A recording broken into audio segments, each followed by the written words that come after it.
All right, so number 13, you're given this, x plus 5y equals 3.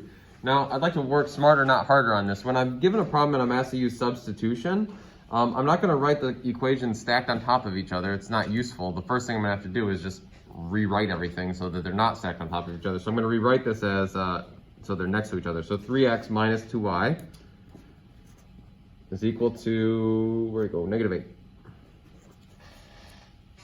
All right, so when we're solving by substitution, we have to pick what is the easiest variable to solve for. If there is any variable that doesn't have a coefficient, or excuse me, that has a coefficient of 1, like this one right here, then I'm usually going to solve for that. That's going to be the least amount of work, and then I'll be the least likely to make a mistake. So I'm going to subtract 5y to both sides.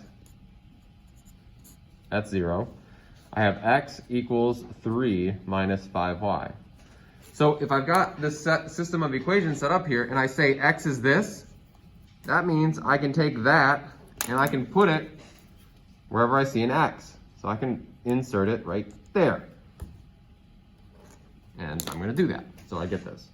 I'm just going to put a little, so that we don't get confused. So here's what I have. I have 3 times that entire expression, always in parentheses. 3 minus 5y minus 2y equals negative 8.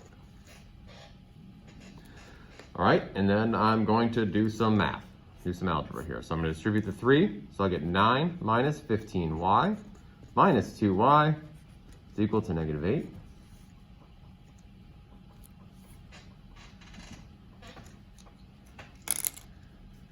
Combine like terms. So negative 15 minus 2y, that's negative 17y. So I have 9 minus 17y is equal to negative 8.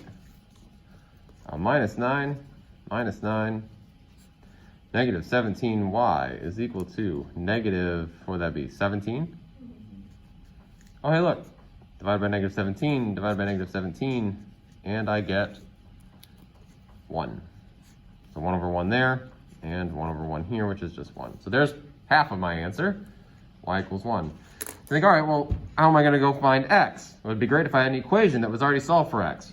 I do. I can just go plug in y over there, okay? So just do a little dotted line to keep our work clean here. So I'm going to go x is equal to 3 minus 5 times 1, because that's what y is. And then I'll get this. X is equal to 3 minus 5, which is negative 2. So my solution then is negative 2 comma 1. Just to bring this all back around, if I was to graph these two lines, their intersection would be at negative 2, 1. Okay? So